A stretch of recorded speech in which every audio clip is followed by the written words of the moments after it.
Yeah. She's early, for I'm God's early. sakes.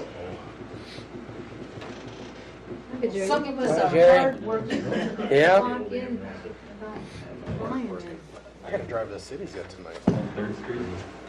What is They that? must have had it downtown. What for? I work with a building up there every week.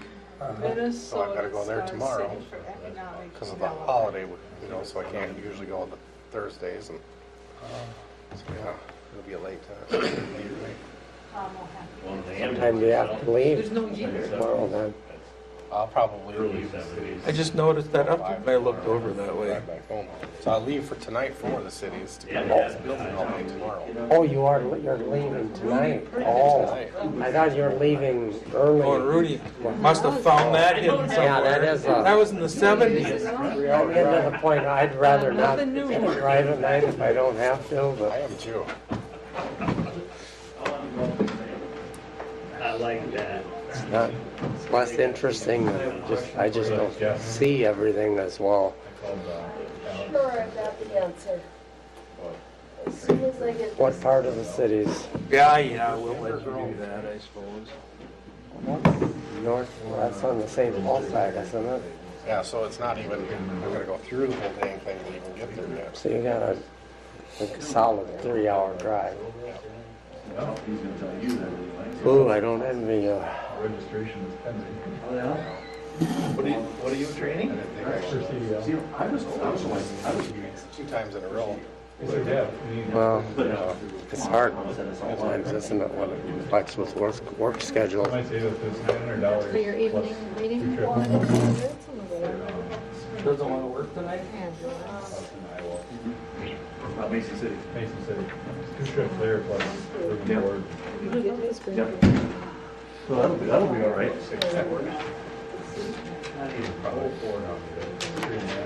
Seth and Jerry. How are you? Mr. Administrator, always a pleasure. 90.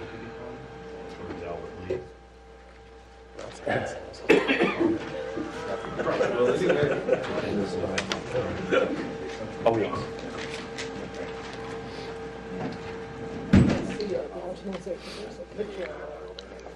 Yeah. I sent the note back. I do have a question though about all Palmer's that have applied, yeah. Yep, yep. It's all the same ones, every single year. Yeah, why not? When am I going? I saw that and figured I better ask. Yeah. No Georgie tonight? No Georgie tonight. That's done that before. Yeah, I'm gonna have him sign it right away, so then he can take off after Diane. Oh, and I gotta do this. Do you need anything with this? Nope. It's just You me. signed it. So I'm just gonna fill that out. Yep. You know what, I don't have the numbers. I have it on there? That's fine, you can give it to me, Travis. No. Okay. Fine. It's no problem. How's the seats? Jeff gets back. Your flashlight's on, Jay. Can you be honest? You get another pen? Okay. Now prove it now.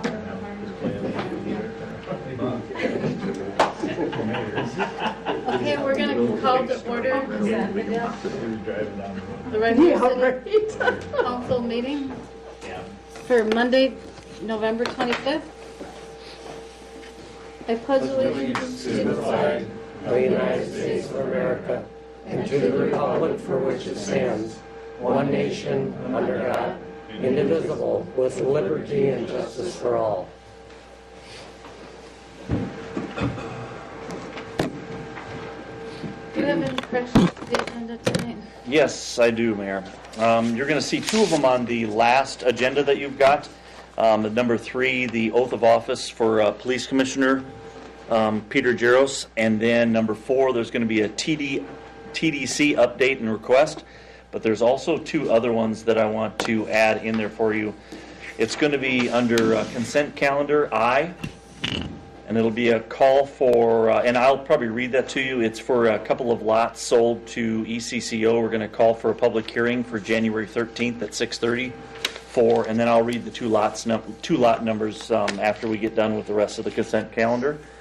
And then also we are going to be crossing off the closed meeting. Okay. Those corrections, do we? Make a motion to approve as amended. Second. All those in favor?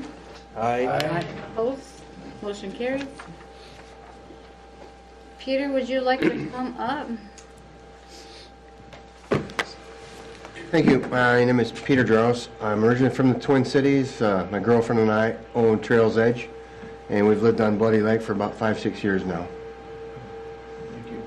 What I'd like you to do is Peter is going to be a part of the police commission, and so I just wanted to get him sworn in before he leaves for a couple of months for the winter, because he's smarter than the rest of us. I know. So if you could just do me a favor, if you would read that out loud and then and sign that for us, and then I can get it signed, and then you can get out of here. I, Peter Drouse, do solemnly swear to follow and support the Constitution of the United States, the state of Minnesota, and the charter and ordinances of the city of Tracy, do faithfully discharge the duties devolving upon me as a police commissioner, member of the city of Tracy, to the best of my judgment and ability.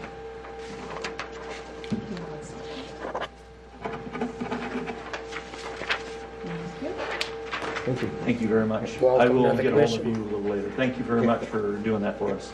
We don't see you, Pete. Have a great time. Thank you.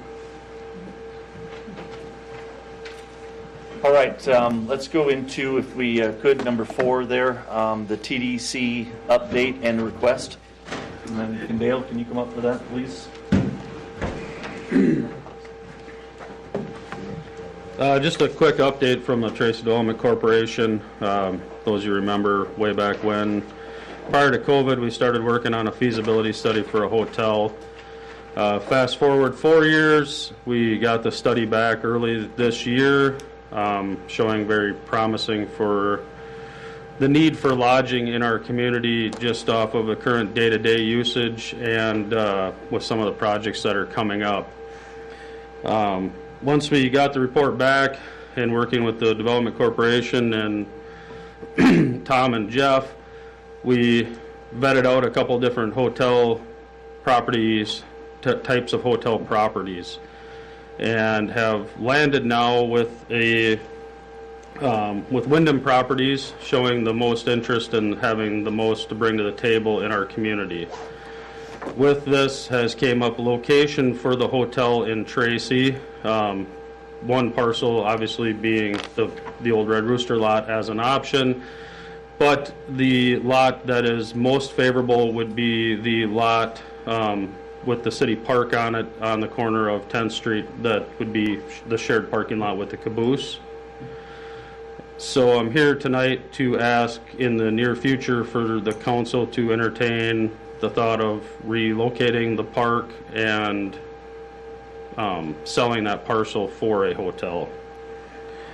At this point, just to show you what they're thinking, there's two. I don't know if there's quite enough for everybody. The reason why this lot is the more favorable lot for everyone, it actually would fit nicely in there.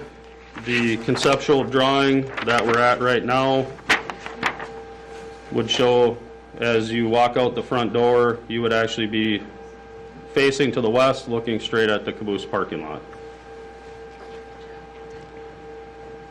You can have this one.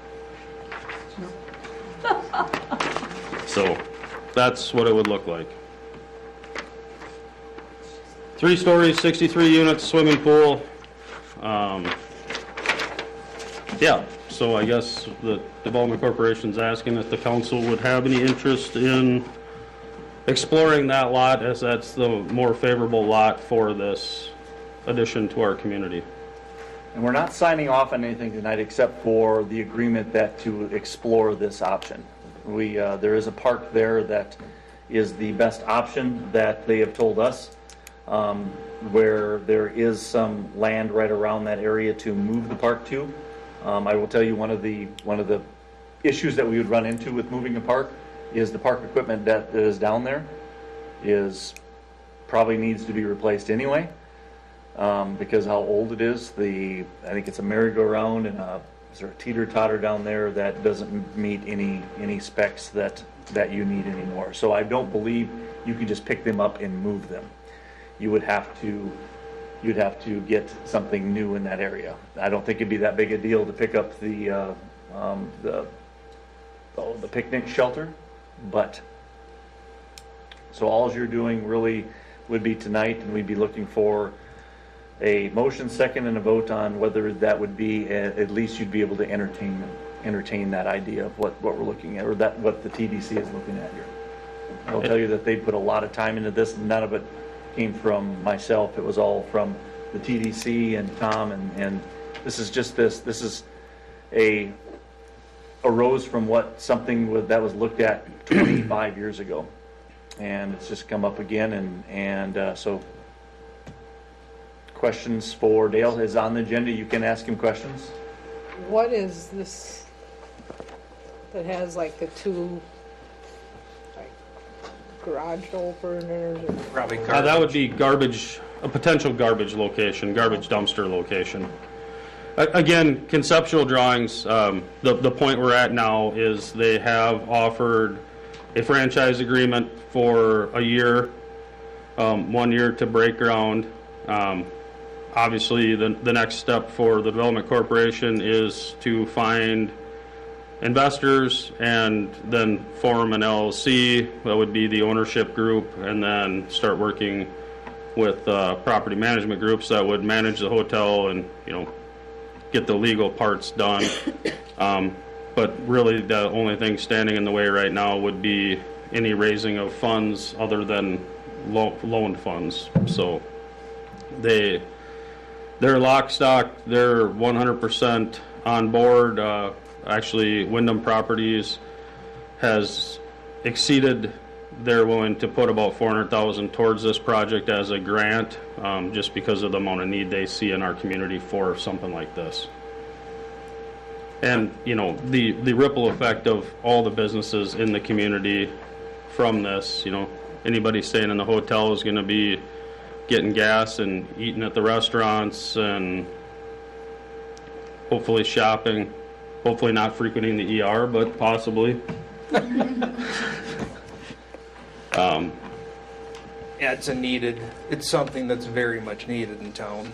It's something that's needed in town. It's something that's been really close a number of times. Jason and I were just talking about that. The number of times since I can remember that, I think the last time it was really close, but we had the moratorium that kind of shut us down. And yeah, then it was in the works, and COVID slowed it up for a better part of 4 years. So The indoor pool, could that be used by the community that are not staying at the hotel? that would be some parameter that could be worked into it. I can answer that. There is the ability with Americans. They actually encourage the community to come in for birthday parties or whatever it might be. They even sometimes have like where they have the water aerobics and things like that during the week. Is this one like similar to the one that's in Wyndham? I have not been to the one in Wyndham.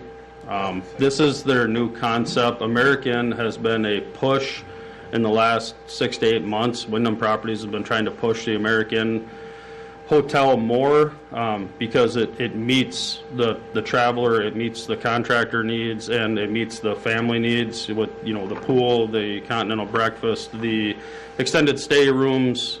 Some of the rooms are extended stay for some of your contractors that are here or business people that are here for 5 days. The concept of this hotel is their more recent color schemes and room designs. I don't know how new of a concept that is, and versus the one in Wyndham. That one's like 3 or 4 years old. So I'm probably guessing the it'd same be style. real similar. I know the one that they're working on in Mountain Lake right now, they actually, I believe the city put money towards that hotel in offset of a public pool. There's still some fine details on that. I do know, like Jeff said, that they do rent out for occasions. I don't know what the fee structure like that would look like yet. Dale, your feasibility study, how many units does that study suggest that a Tracy location could support? So the original feasibility study was a 42-unit study.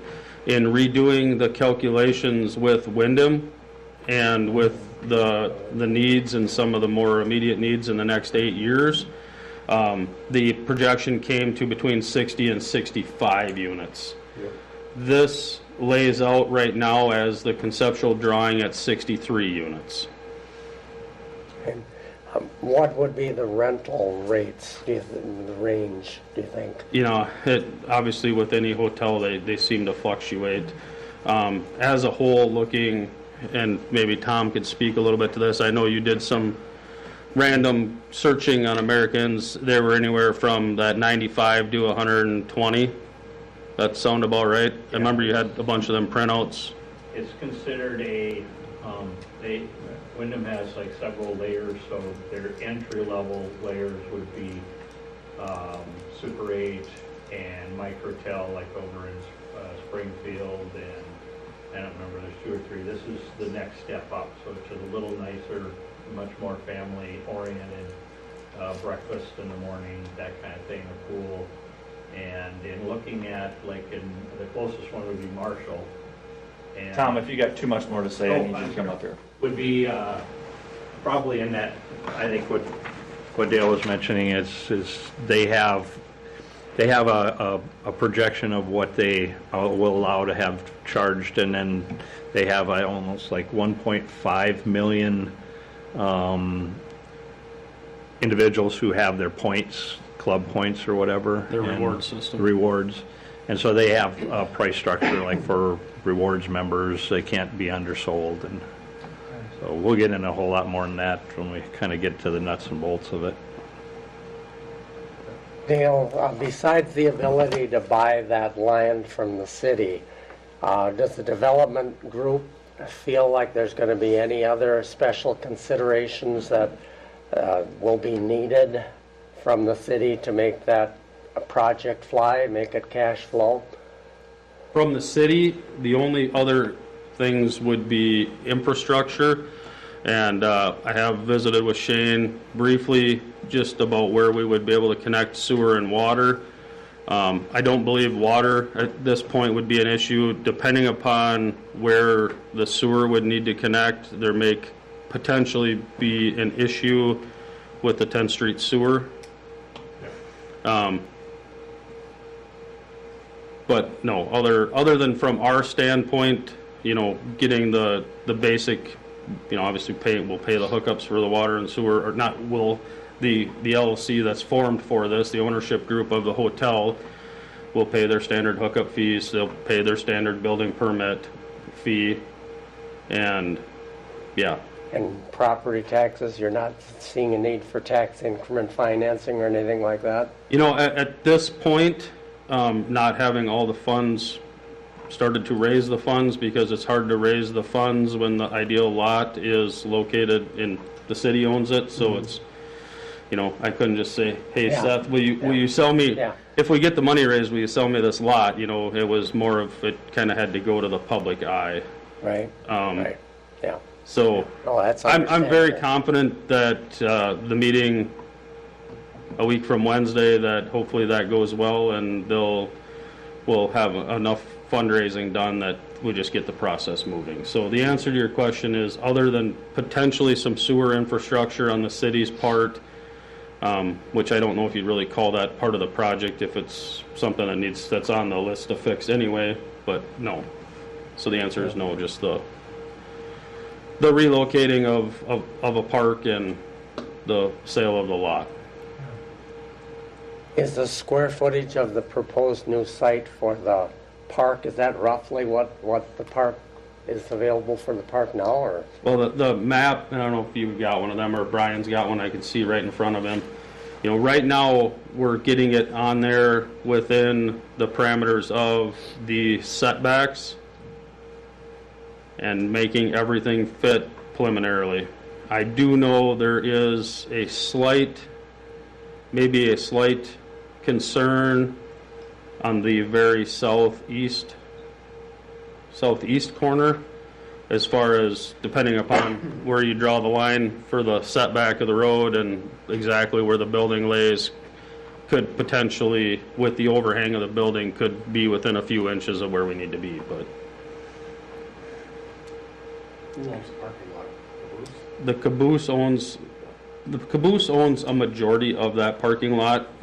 Part of that parking lot is in the city. Depending upon which online map you look at versus, Google or Onyx or the county website, the lines all move just a little bit. Some show some gravel there, some show no gravel there. The caboose is more than willing to work with, an easement for driveway and stuff like that. And would that be paved then? What's that? That would then be paved? The parking lot? Right now in the initial budget, the entire paving of the parking lot is not included. Paving of hotel parking and the hotel entryway would be pavement of some form, whether it be asphalt or concrete. That's a large parking lot to pave.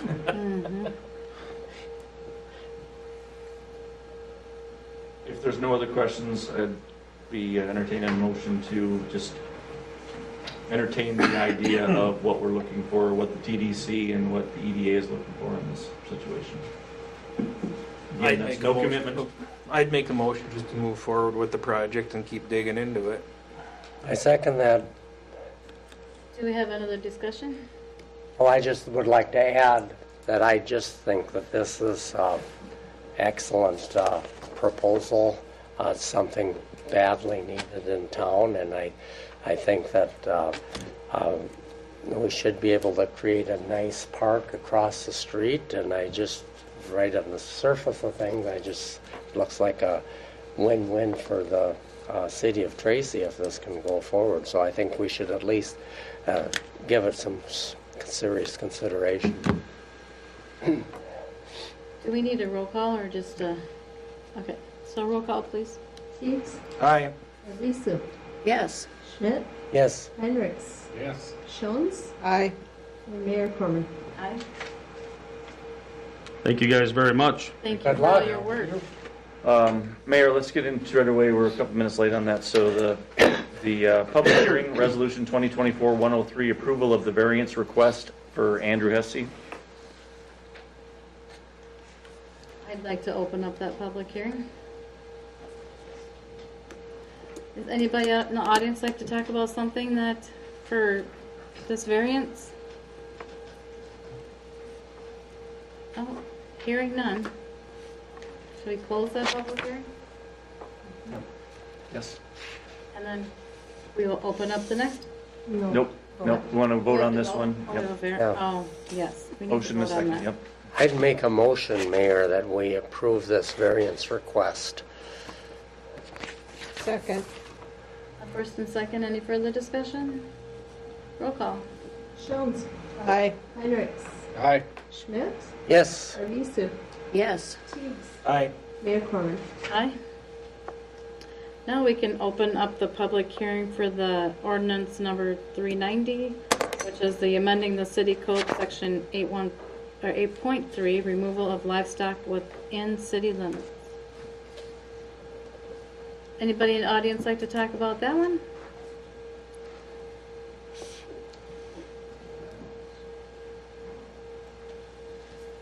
Well, alrighty, can we close that? All right, we will close that open. And we will, Looking for a vote on that Could too. we maybe have the administrator make a brief explanation of why we're having that amendment? We can after the motion, and then if there's any other, then I can address it a little bit, or I can address it now. That's fine. Well, we have a motion on the floor, don't don't have we? any yet. Oh, I'm sorry. I would make a motion that we make the suggested amendments. I'll second. First and second.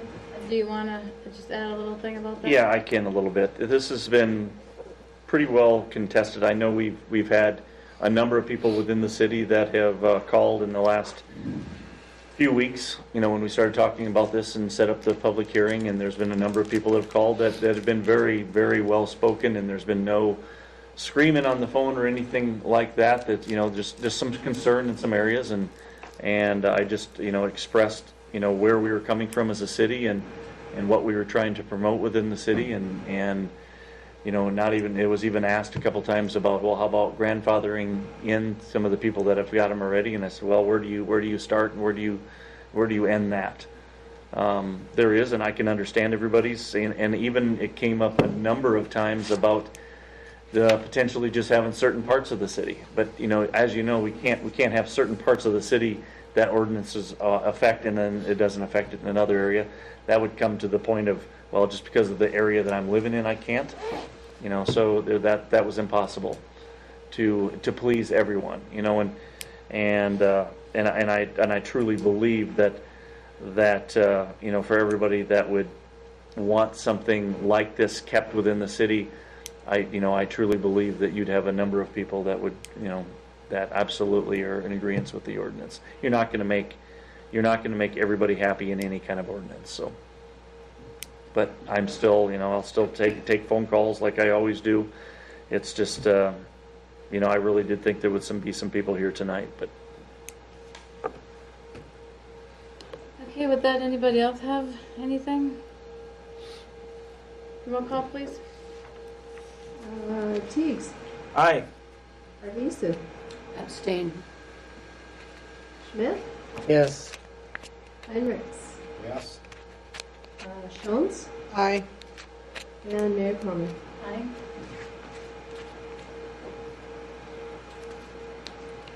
Okay, with that, is there anybody in the public that would like to talk about something that is not on the agenda? Well, moving right along there too. All right, Davey. I'll make a motion to approve the November 12th council minutes, approve municipal accounts payable and payroll, approve municipal accounts receivable, approve the October 9th park board minutes, approve the June 3rd planning minutes, approve the August 1st library minutes, approve all city licenses for all, or approve the city licenses for all plumbers, cigarette license and liquor licenses, and then call for a meeting with Bollig on December 19th, 2024 at 5:30 to discuss grants and projects. I'm going to bring that one up. He's going to do I on his own. I'll second that. Okay, we have a first and a second. Any discussion? All right, roll call, please. Schmidt. Yes. Teagues. Aye. Jones. Aye. Arvisu. Yes. Heinrichs. Aye. Mayor Coleman. Aye. I'll make a motion to approve accounts payable for Breakthrough Beverage. Second. Roll call, please. Arvisu. Yes. Heinrichs. Yes.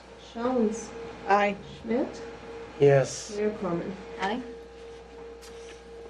Okay, I will read what I have for notes, and then Mayor Corman, if you would just call for that public hearing when I'm done reading it, that would be awesome. I'll give you the information. Call for a public hearing for it's call for public hearing, lots for sale from the city to ECCO, January 13th at 6:30 p.m. And that would be for the lots, and I'm going to give you the parcel numbers. Parcel number 31-100-105-0 and parcel number 31-100-106-0. So if you could call for that public hearing with that description, that would be awesome. With that description? Yep. No, you can just call for That description. I'll make that motion for the public hearing. Second. Okay, so can we have a roll call, please? Teagues. Aye. Arvisu. Yes. Schmidt. Yes. Heinrichs. Yes. Jones. Aye. Mayor Coleman. Aye. Does anybody have anything tonight for mayor council communication? The only thing I have is just a clarifying question. That property that's out on Greenwood Avenue, is that still being worked on?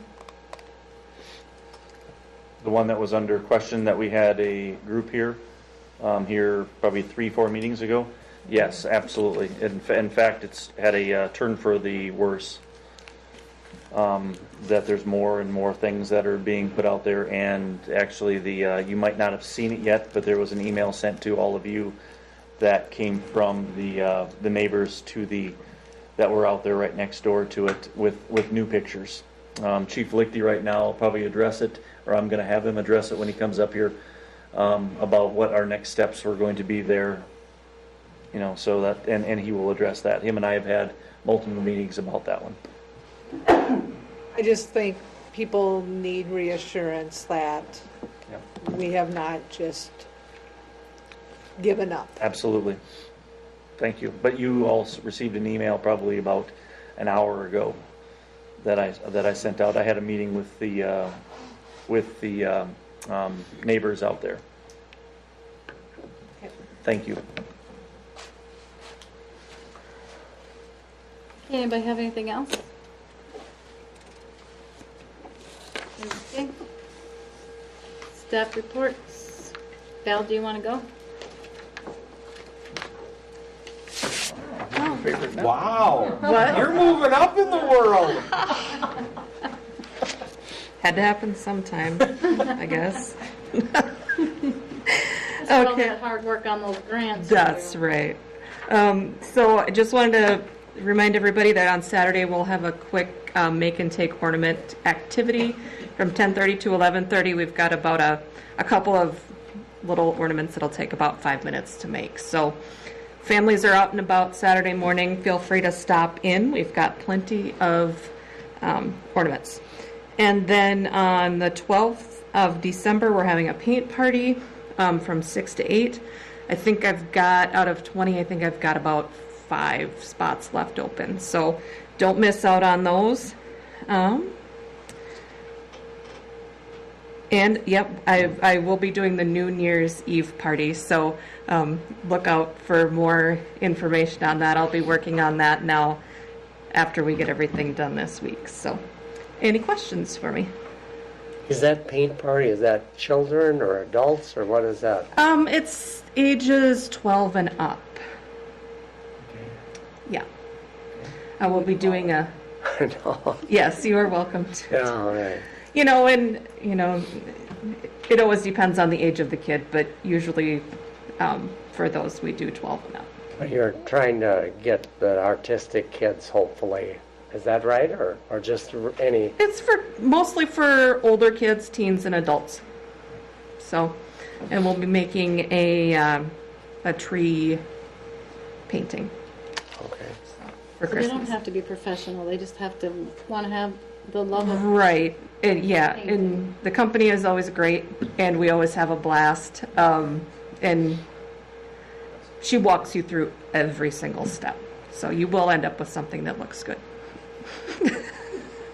With your collection policy that you have on here too, Yeah. is there anything changing, or you're doing different, or you're just making people aware? No, so the only thing that we changed, as I mentioned, was that there's the new ban on book bans that went into effect August 1st in Minnesota. And so what I did was I just changed a little bit of the wording so that it's in accordance with that state statute. And then, you know, it references it in there, and this is what we need to follow in order to be compliant with the state statute. So that's really the only changes. Everything else stayed the same. Okay. Do you have any updates on any grants you've applied for? The only one, Jeff and I had a meeting last week with, on one of the MnDOT ones, and it turned out with the Swift Lake Park one that we were considering that they thought it was going to be a bit too many hoops to jump through for a relatively smallish project, that by the time we did the 2 years worth of work that we would need to do as far as engineering and planning, that we would probably end up spending more than it would be worth our while to apply for the grant. So at this time, we have not been asked to apply for that one.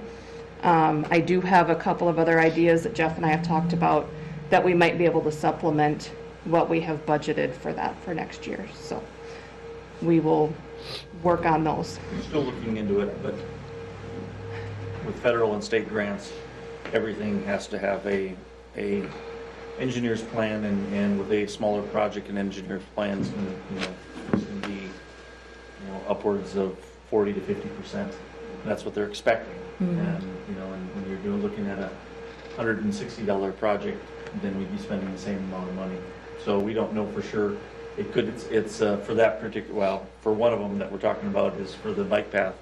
And so we're still scheduled and have that budgeted for this coming year. Mm-hmm. So we're going to just keep looking at it. Yeah, and that was the other problem, that with it would push the project out for 2 years, so we wouldn't get that done until 26, 27 at the earliest. And whether we would want to wait that long, whether the trail can hold up that much longer, it's kind of iffy. So a meeting with Shane was, he said that it would last a couple of years, but this coming summer there'd have to be some kind of filling some cracks and filling some holes. So it's something that we could consider. Because what we were hoping is be able to use the $115,000 that we had budgeted for that project. We were hoping to use that as a match for a larger project or a couple of larger projects.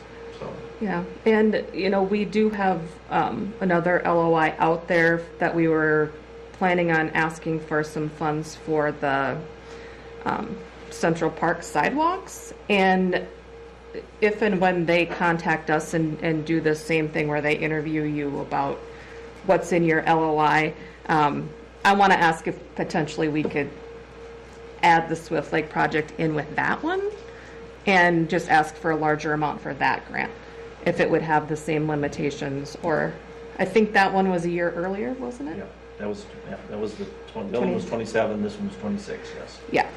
So that one, we're still waiting to hear back on that one. That one I think is a statewide one, and the one we were looking at before was a local one, so they got back to us more quickly. But Val, your application for the pathways in this Central Park, and that would be based on the comprehensive plan that we've Yep. already improved. yeah, it would. Yeah, it would be exactly what's in the master plan. And so we would have to follow the comprehensive plan, pretty much. Well, I mean, I don't know if have to is, this is different from the DNR grant where they require you to have them to all facilities before you can do any other work. I'm thinking since this is MnDOT, it's probably going to be a little more lenient than that. So, it would be up to the Parks Commission then if, we decided, well, we can't quite swing all of them at this point. What can we afford to do? I think that's... But what's put in follows the comprehensive Yes. plan. And it's helping our grant prospects that we have the comprehensive plan. Absolutely, because then when something like that comes up, I can just pull the trigger and say, okay, let's apply for this and see, Yeah. based on what we already have. Well, it sounds like you've got a couple promising leads, so I hope so. keep working on that. That's Safe great. routes to school. Just real briefly update. Yeah. everybody on that a little bit. So that one, we also submitted an LOI for, that one's pretty much going to be a sure thing.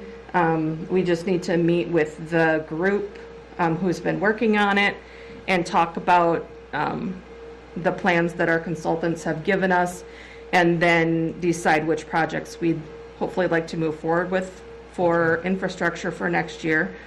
Based on how much we can afford. And When you say get together with them, or The- is it so- the SRDC group that's developed the plan, or the city administrator? And yeah, so it would be Jeff, it would be Mike Munson and Chad Anderson, from the school district. Todd Miller. Yep. Who else is in? Well, SRD, probably Chris Webb would probably be. Yeah, we've got a couple people from SRDC. Southwest Health and Human Services, I believe, is a participant.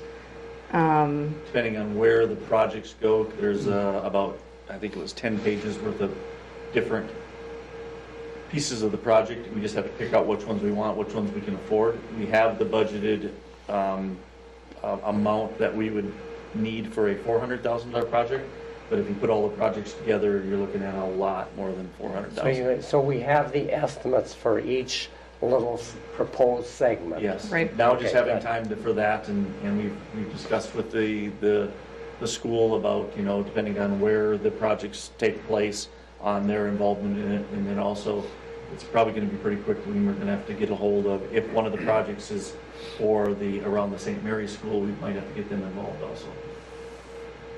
One around St. Mary's, but they have It's a sidewalks. sidewalks going up there. There was some enhancements to that Oh, also. yeah. I think you're some right. crosswalk improvements there. Yep, that's right. So now having the time to get everybody together to get that. Yeah, so what we will need to do is, meet and decide where we're going, and then they'll basically pay for everything but engineering. So, And they will pay for everything. They but will. The engineering, so. so it's a great opportunity Yeah, if we can come up with, you know, however much we can for afford. Sure. For sure.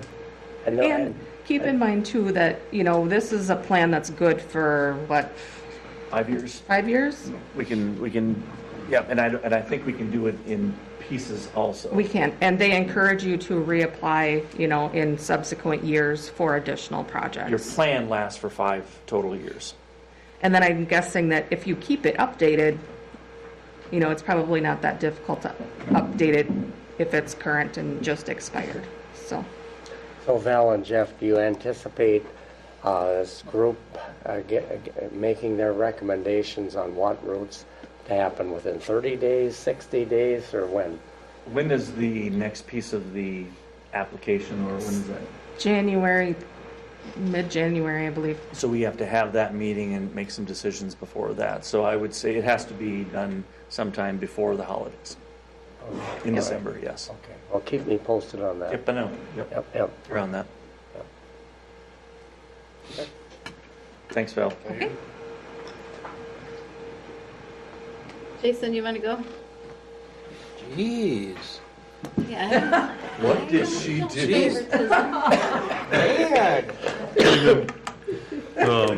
You guys are so fast.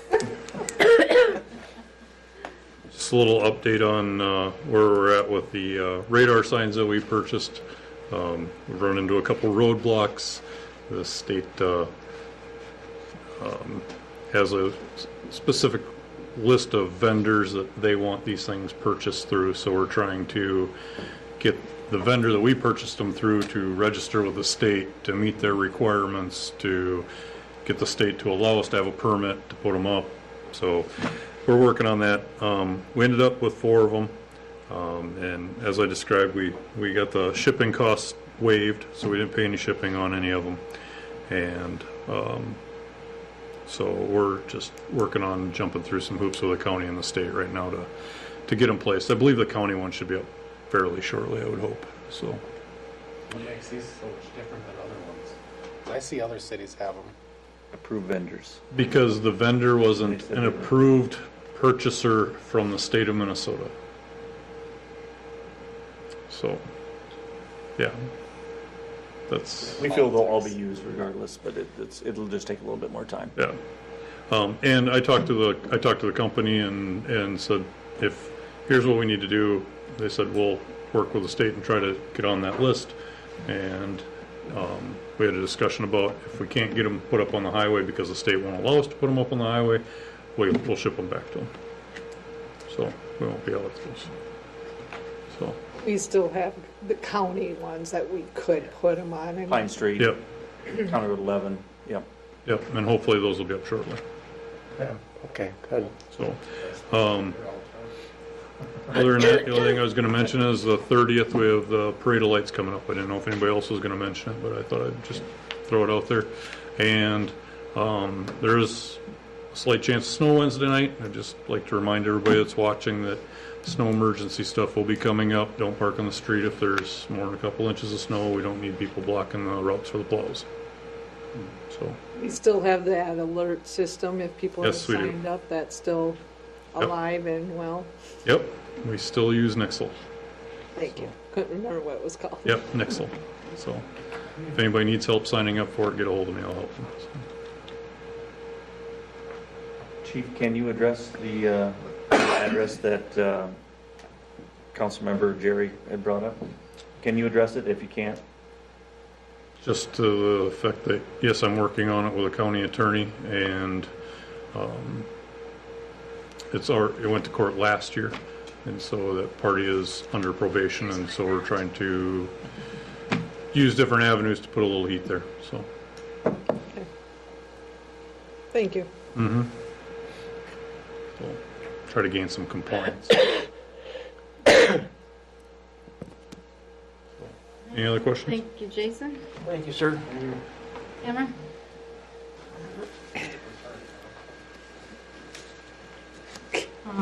Not a whole lot We're going. gonna be here for the rest of the duration anyway. Hey.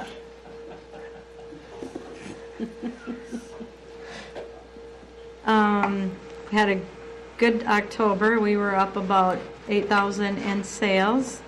The cash flow was up about 20, our cash flow was like 21,000 for November, or for October, which puts us above budget for so far this year. So sales have been really good this year.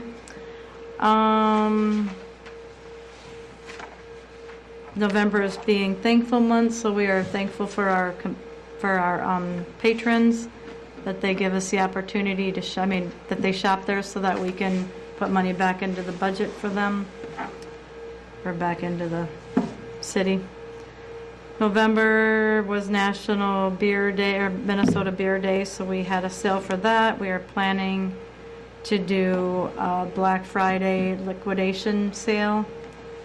And Thursday we're closed, but Wednesday's like one of our #1 top days of the year, so we're hoping for a big day on Wednesday. So other than that, if anybody has any questions. Do you have any extended hours Wednesday night, or is it? You know what, good point there. We're open till 10 instead of 9 that day. Oh, okay. So yeah.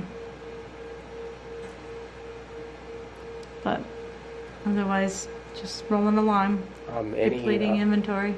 Okay. Any special events coming up in December, wine tasting events or any? You know what, I talked with Broad Brothers, and we're going to probably do a tasting, but I haven't figured out what day we're going to do that yet. Oh, okay. In December. Yeah, Christmas She's willing is to come coming in and... quickly. I know, right? So we need to get with her schedule and ours and see what day works for them. Oh, good. The figures look good. I'm sorry, what? Figures look good. Yeah. We'll keep We're gonna rolling jack through. them up in 2025 too. Hey, what? We'll jack up the projections in 2025 too. We always do. That always happens. But yeah, it's, yeah, the whole month, the whole year we have actually been up, so that's awesome. Thank you, city Thank you. residents for shopping local. What? I said, thank you, city residents for shopping local. Yeah, definitely. It just goes back into their funds. Tom, you're up. Well, Shane's got more to talk about. That's true. I'll take up all his time. Any questions on my department head report? A lot of stuff going on. You heard some of it. I spent quite a bit of time in last month with the CDC and working on the hotel. So we're really excited about that and looking forward to a lot of stuff going on then through the next few months. I had what I'd like to use kind of my report time then. If you don't have any other questions. Did you send us a report? On the iPad. Here you go. I must just be scrolling past you. It's on Dave's, it's better be on yours. It's right after the library stuff. The first one. Right after the library, there's the library. Cross these down. Over the other side. I have talked about the potential of putting together a local housing trust fund. And this has become much more of an important thing for us to consider. Bolig brought it to our attention, I think way back when I first started. Jeff actually brought it to my attention and gave me some information that he'd been looking into. I started hearing more and more about it at at the convention that I went to for Minnesota Cities, and a lot of the information that I was getting. Recently, Bolig reached out, their funding team, Laura, and mentioned that we should seriously consider applying. There was a grant available through the state of Minnesota to set one of these up and to guide us through. I made application for that, and we were chosen. And actually, Jeff and Tyler and I had a webinar this morning at 10:30, meeting with Minnesota Housing to talk about what the advantages are of setting up a housing trust fund. Tyler was very instrumental in asking a lot of good questions about what that means as far as record keeping and the like. The major reason for looking into this is that the state of Minnesota has obviously started looking towards that as an avenue of working together with cities of various sizes. They've already done a lot of this work with larger cities, Hennepin County, Minneapolis, St. Paul, Red Wing. A lot of the larger cities have had these in place for a number of years, and it's an avenue for them to apply for matching grants. What hasn't been as prevalent as smaller communities putting these together, but now they're incentivizing. So the most recent legislature put together combined funds that they had set aside already and some additional funds. 5.8 million is available. Some of this certainly is going to be going to some of the larger communities, but we all have an opportunity to apply for matching funds. The first $150 or $150,000 that we would set aside is a 1-to-1 match. $150,000 coming from the state of Minnesota for a total housing trust fund of $300. The next 150 is at a 50% match. We don't have to go in for any particular amount. We can set aside $50,000 of funds that are already in our housing fund, which is nearly $1 million, which, although that includes money set aside that is supposed to be used for the payoff of the bonds, so we can't actually use that twice. But there's more than enough to set aside. You see in the second page, way at the bottom right-hand corner, one of the main reasons to look at this is the leveraging. And this is why Bolig made this a point. This allows us then, as a city of Tracy, for the Tracy Housing Fund to apply for other matching grants, not only through the state, but through USDA and a number of other sources. And the prediction in this particular one is for every dollar that we invest, it could be leveraged as much as $6. Another one that came out from the state actually said 9. So this is, it's not everything, but it's been likened to another tool in our toolbox for housing. And it really sets us up in a position where we can go after funds for a variety of residential development, remodeling. One of the things that really was an interest to me was this also would apply towards assisted living.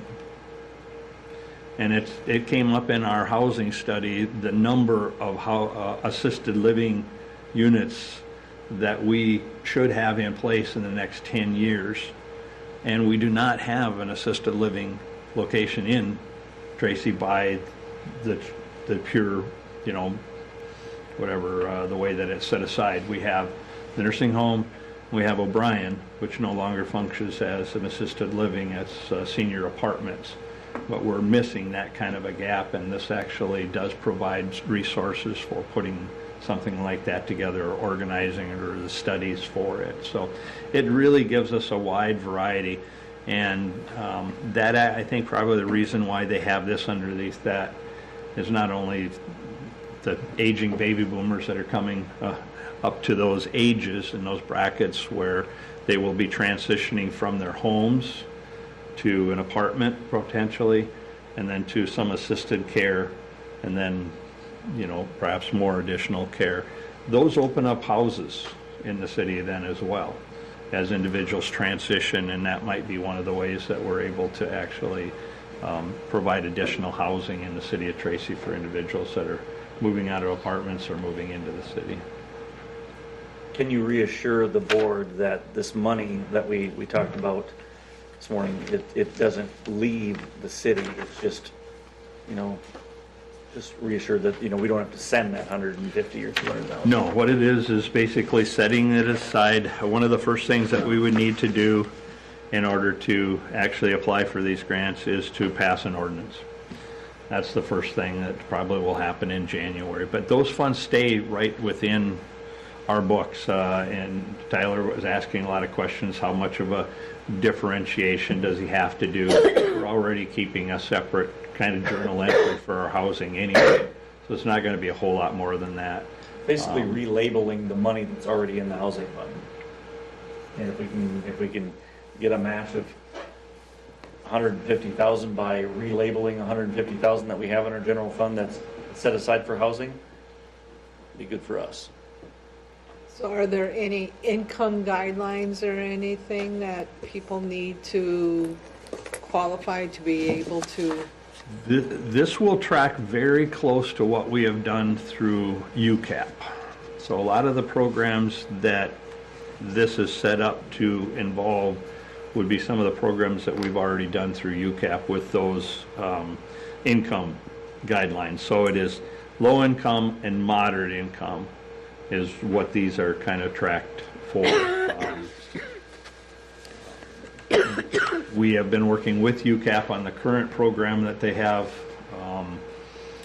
They've already told us, or at least hinted, that they may not have the employee resources to be able to continue to do this on a long-term basis. It is very, very involved, and it might be something that we need to perhaps do on our own. We may be able to apply for some of these same CDBG funds. We're already through BOLIG applying for that $600,000 CDBG grant, which would be infrastructure through deed.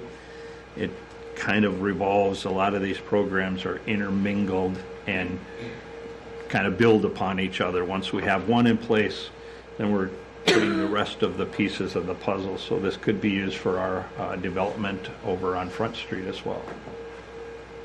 Small cities. Small cities development.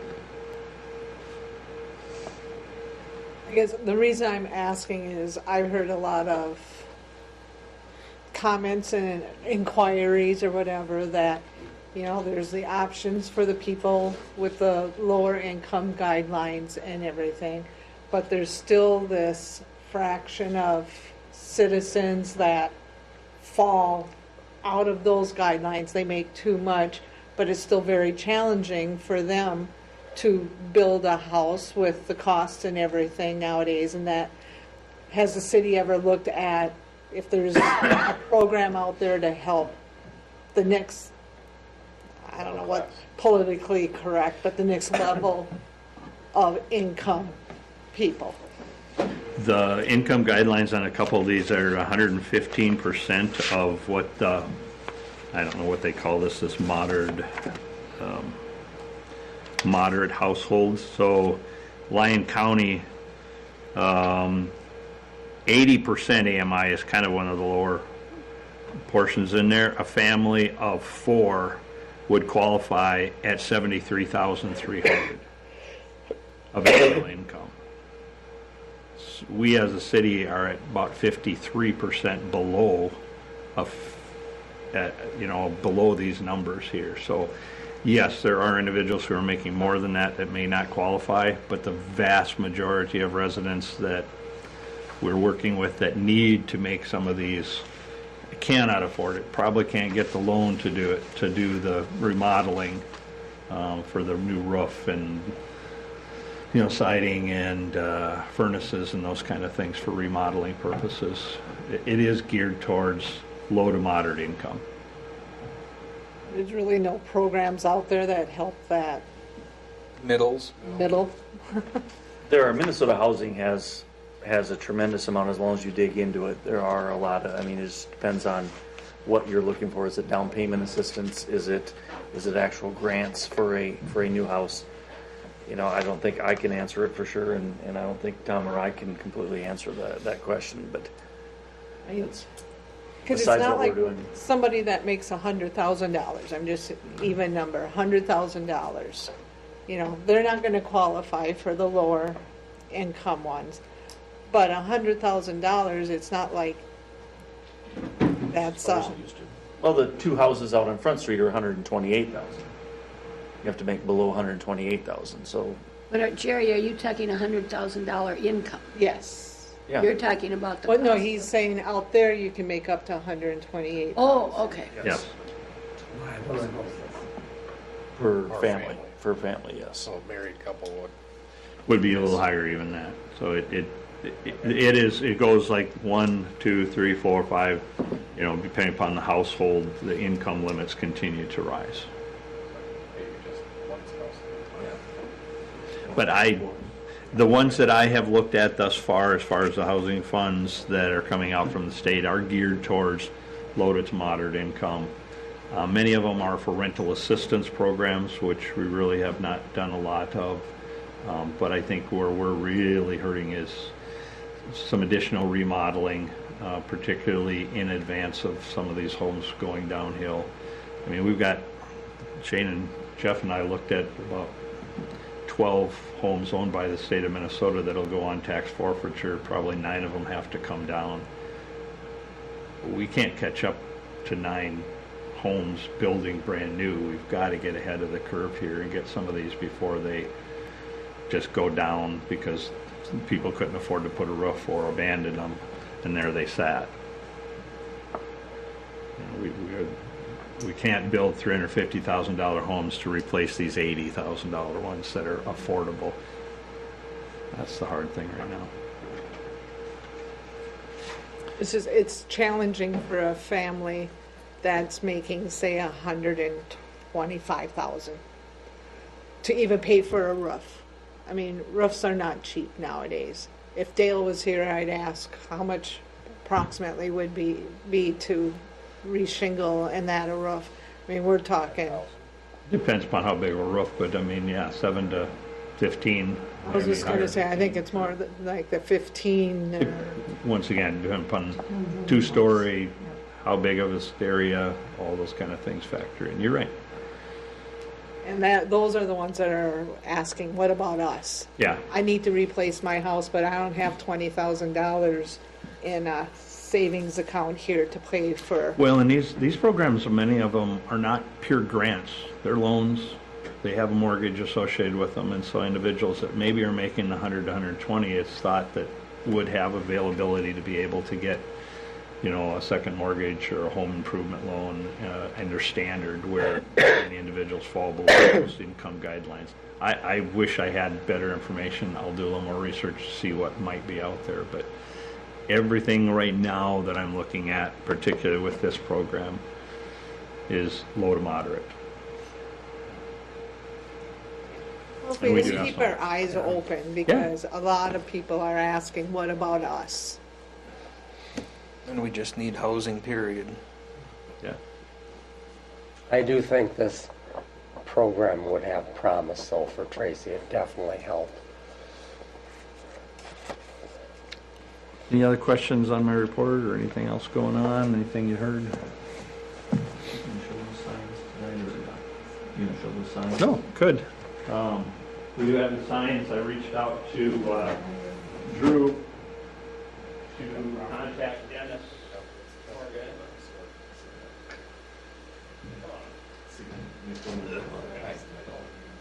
We do have the sign. We have two of them. So these will go right underneath the Tracy, Minnesota with the population sign on the east side of Highway 14 and the west side of 14, and there we go. Stay there a second. TV land. Did you All right. flip me around? There I you go. did, but it takes a second. No, turn the other way. All right, so this is what we've got. Yeah. We'd like to set up some kind of little unveiling type of thing, so they're not going to go up during the winter anyway. So, yeah. Any other? All right. Thank you. Are you looking at the original one or are you looking at the latest one? Okay, Shane? Yay! Our favorite son. Hear that pop when I stood up. All right, I'll go into a little sewer incident we have going here after, I guess I'll go over my report quick first. I guess main thing, I guess, visible that people see we have going on, I guess, is tennis court removal. We're over 50% hauled out. Currently stockpiling that across from the vet clinic, and then it'll get hauled away from there. So it's not really accessible for any large truck to get in to haul it away from where location is. So that's going well. We did get our new backhoe loader in, was it early last week, I think. Actually used it twice already, so that's working really well. So yeah, they got it dirty. It's dirty so. now. Other than that, it's been tying up a lot of the year-end paperwork. I'll probably be doing that for the next couple of weeks for sure. So getting ready for winter, putting plows on. Actually, one plow put on today, and all the sidewalk equipment's ready to go. So waiting for a few parts here and there for the salt spreader, but it could go if it needed to. Any questions on my report, I guess, before I go on? Shane, I noted your item about the courtesy van at the airport. Is that's something that most airports offer? Airports our size, very common. We don't have, you get like Marshall, they have a rental fleet available where they could rent a car. So bigger airports don't, but say most of the smaller airports do. So just something cheap and Do somewhat airport reliable. users pay anything at all for that vehicle? They put fuel in it, but other than that, not really. That's why most of them are retired squad cars or just something. So we thought about it as just a retired squad car the next time. So The van's worth $3,200. I mean, it's not a huge thing, and it's not real pretty, so it really don't matter. It's kind of useless to any other department, I guess, in the city. So run it till it dies, I guess. So yeah, we don't know why the engine went on. It's only got 80-some thousand miles, 87,000, I think, on it. So for an 02, that's pretty good, but we don't know. Say what caused it. Say it gets maintained frequently, and the guys run it once in a while just for when they're mowing out there. They'll bring it in for lunch, and it does be used for other purposes. But so yeah, It looks like, Shane, that's quite a project to remove that bituminous. Is that taking a little longer and more difficult than you thought? so the edges are 8-9 inches thick. The middle's about a foot thick. Yeah. So it's a lot more asphalt than initially what it looked like. So probably several overlays over the course of that. We're thinking at least 4, if not 5. Really? Yeah. So How old was the oldest one? Do you have any idea? I think that was put there in the 70s, but because you could see actually paint in between Oh, different layers, so. interesting. Will the city be able to recycle any of that bituminous for a future paving project? Not really for us, but it'll get recycled for a future job somewhere. But it's gonna get hauled to Dunick and Marshall, and they'll regrind it and recycle it. Do they pay us anything for No. that, or just? I'm just they'll glad we're take not it? getting charged to get rid of They'll it. take so. it. Okay, I didn't know how that worked. Well, it's good it's being used. Yep, so we don't have to pay the landfill for demolition. That'd be their next avenue, so. No, we still gotta haul it, so. Yeah. It isn't much shorter distance. All right, I just want to brief the council. We have a sewer issue that was been going on. I wouldn't say it's been going on since the project. That's when it occurred. But in 2022, when they did the Phase 3A2 project, it's the old elementary school apartments on 442 Roland. So there's two sewers that were found near that building. One was obviously to the building. At the time, it was a different owner, and they only had able to access, I think, 3 of the apartments that they died. And they verified, they had 2 different ends, and then one of the, was there 7 units? One of the 5 in the middle that they died, and they all ended up going to the same place. They found another sewer line that was half full of mud, and it was dry, had spider webs in it, looked like it hadn't been used for years. They abandoned that. Thinking it was from an old building that got hit by the tornado or whatever. Well, it turns out that sewer was active yet. I don't know exactly where it was flowing to, but so when they abandon it, they plug them, fill and pull a concrete on the ends so that they don't have erosion or whatever the ground, and then they they moved on. They just connected the one that was clearly active. So now in, I want to say February, March of this year, we got contacted by the property owner, and it's been almost 2 years. In June, it would have been 2 years past June, that project was done there in front of that property. So almost 2 years later, they come up to us and say that, hey, we're having sewer issues, but they had been starting to snake it back in, I think, January of 2023, when their first sewer cleaning effort was done. And for a while it was going somewhere because, they 2 months later, then they had to snake it again. And eventually they got to the point where the sewage wasn't going anywhere. So, it boils down to is, sewer was removed, not really maliciously, but clearly this was a RD project to get rid of I&I. But, they had to deal with replumbing part of the apartment to make everything flow to the one sewer instead of the 2 sewers. So, from here, we're not sure where it's going to go, but we just want to let everybody know ahead of time before it does go somewhere, and you guys I didn't know about this. So Again, there was so many moving parts where you had the project was getting done when it was owned by one person or one group, and then a new group bought it when the project was and then of course they ran into what the problems were and accumulated about $13,000 worth of plumbing bills and things like that. And some of that was infrastructure that they had done. And so now they've come back to us saying, okay, this shouldn't be all of ours.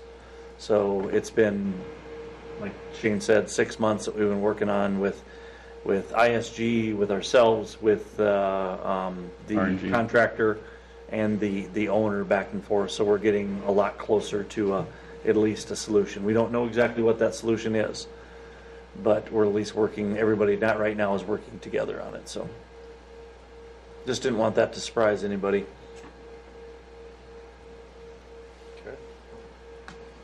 any questions on that? So was the second line just used for one unit, or I think it was 3 out of the 7.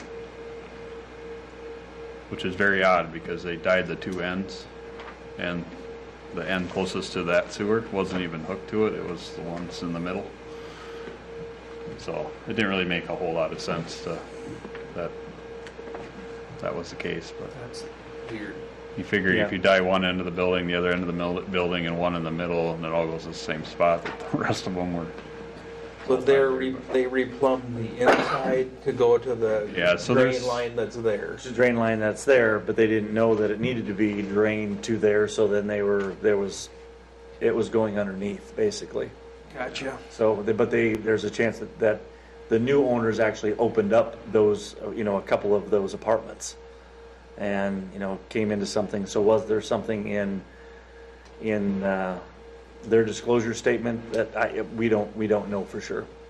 It's right now we're looking at it. It's nobody's fault, but there was Just got to figure out the solution. Yeah.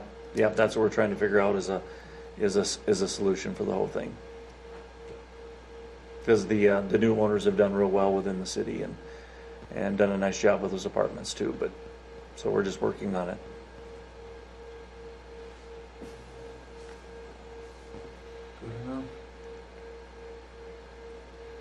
I'll probably let you know with an email when it's all taken care of.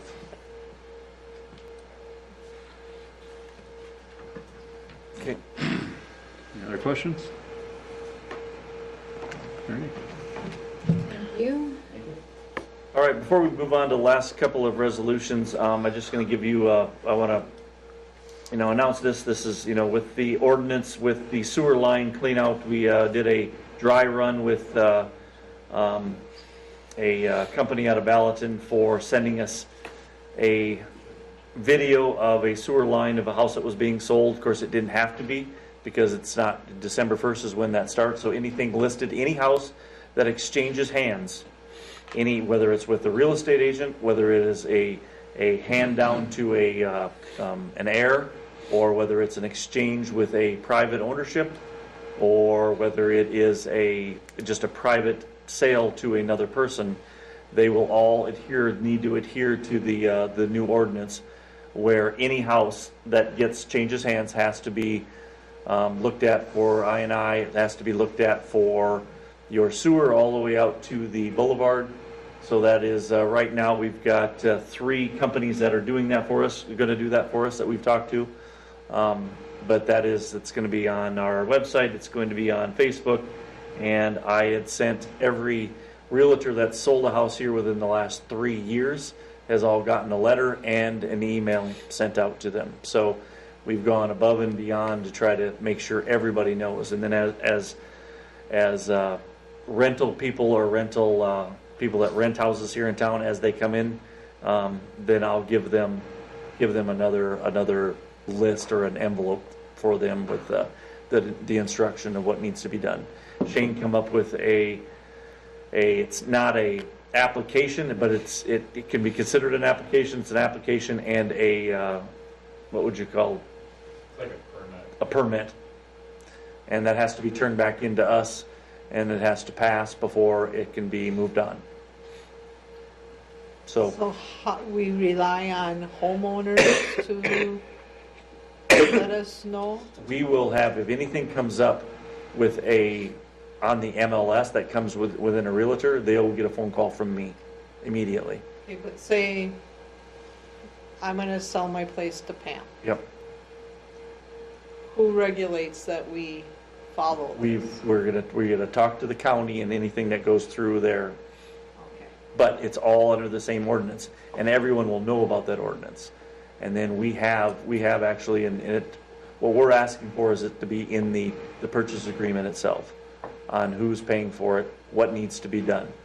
And if it doesn't, we have a system. If you remember the ordinance at all, it's $100 a month service charge on when it doesn't get done. Now, if it doesn't, right now you're not going to get a sewer line dug up from the house to the boulevard. It's going to be frozen here before you know it.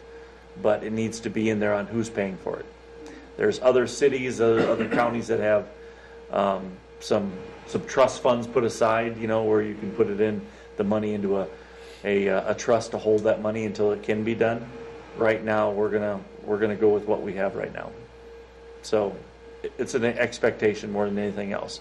We have Tyler and I put together just a spreadsheet where if anything comes up for sale, it goes on the list all the way from start when it goes up for sale all the way to was it completed, yes or no, whether it passed, yes or no. So it's been a combination of Shane and I and Tyler working on that to make sure it goes as smoothly as possible. Starts December 1st. Anything listed as of December 1st, which is Sunday. Only residential properties No, are any affected. property that Okay, exchanges. commercial also? Yes. All right. Is that regardless of year built? Yes, actually, Shane and I went over that because I think Shane brought it up, in the 80s, there was, at times, there was a product that they were using for that sewer line wasn't as well. Go ahead, yeah, if you could explain that. But good question. It was actually in the 60s. It was, trying to think what the name of it was. I said it the other day, but You told it to me. And it's basically like a tar paper wrapped material. Orangeburg is the pipe. And what happened is the trees loved it. They grew right through it, most cases. There isn't much left in town, but there is a few spots on 4th Street East that we still encounter it. If there's anything left, it'd be less than a handful of properties, but we could come across that, even into the 70s, we've seen some of that being used. So that's kind of where the plastic era came in. So I would say, and even new sewers, if they backfill them and they crush them, you don't really know until you either have a problem or you run a camera up them. So thank you. So there is an age that if your house is built, 5 to 10 years ago. yeah, 10 years ago, do you have to go through this? Yep. Yes. Anything exchanges hands. If there's no way that we can start cutting things off, are we pretty sure that in a house that was built in 2021 that was PVC, but what if the land shifted, or what if something, they drove something over it, what if a piece of it was crushed? So we'd be running into the same problem, so yes. Okay, what if I bought Pam's house, 5 years later, I sell it, we did it when we exchanged hands. Do I need to do it Yes. when I resell it again? Good question, but yes. Okay. Isn't there like a little way to get around that if you have the footage that shows on those last couple projects? But from 5 years ago, no. So we know what kind of issues we have with the filming that we've done already. We know there's issues out there. But can somebody call you and say, do you have footage of my pipes, or no? He's gonna have a file for that. we'd have to have the full pipe though.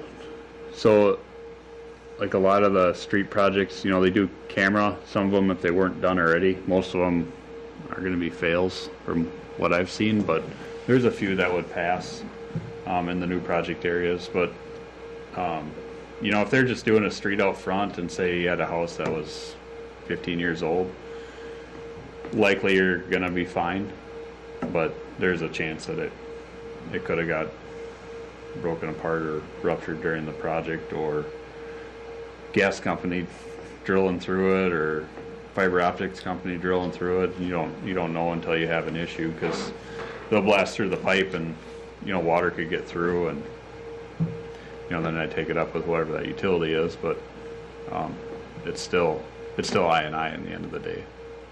And we're looking at $275 to $350 in the realm of things. Now I can give you an example through personal experience. A house 55 years old, and it passed. So it had a PVC pipe. $300 isn't that big a deal. No, not for peace of mind for the city, and this is what we're looking for. And the new owner.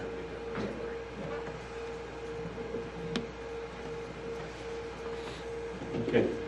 I did forget to mention too in my report, if you haven't checked already, they are getting the footings and foundations in at the airport, so that's one of the other key things I didn't mention, so. That thing is solid. Holy cow, that thing is solid. All right, that's staff reports. Mayor, can we move on to new business? A couple of resolutions that I can read through. First one, Resolution 2024-104, certifying delinquent special assessments for 2025. Did you see that page in there that listed the mowing of lawns and a couple other things in there? So we have to, we had to have a resolution for that. I'll make a motion to approve resolution 2024-104. First and second, any discussion on that before we have roll call? Roll call, please. Schmidt, Yes. Jones, Aye. Teagues, Aye. Ferguson, Yes. Heinrichs, Aye. Mayor Corman. Aye. All right, the second one there, Resolution 204-105, or 224-105, approved pay app number 1 to airport hangars. Just to explain that a little bit, as you've seen on there, I believe the amount was $188,000. Remember, a lot of what we're going to be getting for the airport hangars is going to be paid for. We're taking out a loan that won't be, we won't even take that loan out till, I believe it's July, after July 1st, for you have to, you know, it's right around 120,000. I don't know the exact amount, but that's not even. We're not even going to be getting that till July. So there's going to be a lot of things that we're fronting here. And I've been filling out when we have state grants, we have federal grants. The number of things that I'm signing off on for BOLIG and to go after our money, which we've already been guaranteed, but getting that money.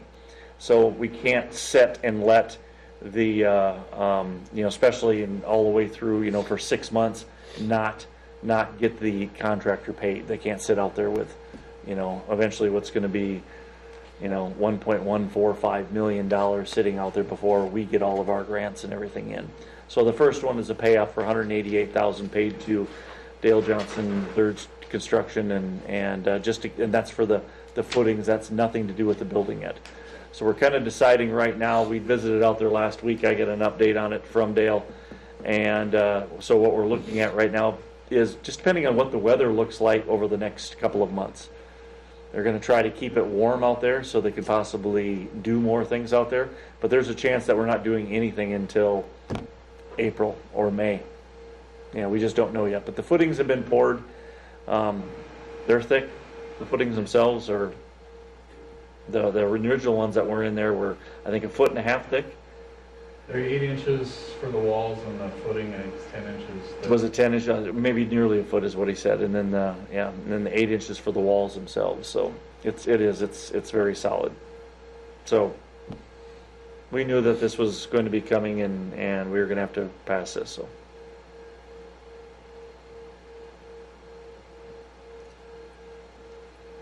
I'll make a motion to approve resolution 2024-105. I'll second that. Roll call, please. Heinrichs, Aye. Ferguson, Yes. Teagues, Aye. Jones, Aye. Schmidt, Yes. Mayor Corman. Aye. As you can see, Tyler wasn't here tonight. Last thing I got for you, Tyler wasn't here tonight, and he's actually we pushed his staff report off until the 9th, because he's going to have to be here, because we're going to be talking about the levy and everything on the 9th, because that will be our last meeting of the year on the 9th. To let you know, I'm gone on the 6th, on Friday the 6th. I am flying back in on the morning of the 9th. I will be here. Unless something catastrophe happens, but I will be here on the 9th for the meeting itself. But we'll have that. Diane has a little bit of a wedding she's planning for, nothing big, and so she's going to be off. So we're going to probably already start working on the December 9th city council meeting, probably Wednesday already of this week. So we just want to have that all taken care of. She plans on being here, you know, for the 9th, but I will be here unless something happens. Any questions on that at all? So then we'll decide that night whether it's right now sitting at levy at 4% on what you want to do with it from there, but we'll have a report from Tyler on that. It will probably send that out, the information out to you ahead of time, so you can do the vote on the 3rd, just like you asked. Okay? With that, we have a motion to adjourn. Just a question, Mayor. Is the meeting with involving the legislators and the EDA, is that still on for tomorrow morning? Yes, it is. 7:30? Yeah, 7:30, yep. Yep, 7:30 tomorrow morning. And that's open to anyone? Open to If they wanna anyone. stop and say hi to your legislator, or? Yep. Yep. Okay. So 7:30 to 8:30, you can stop in and talk to them. There's a couple of topics that I plan on bringing up with them, and Will there be donuts? If you bring them. Just kidding. depends if the EDA brings them. Food price still open.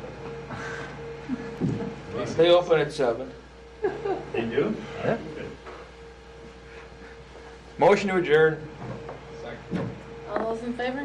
Aye. Opposed? Motion carries.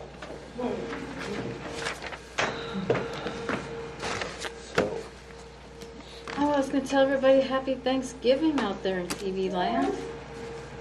Oh, you still can't And hear you that all. off. Thank you, Mayor. off, Dave? Yeah. Are you off? Yeah, he's Off my off. rocker, yeah. We're not off TV. So yeah, I thought this would be too. Unvoted. No, I thought this would be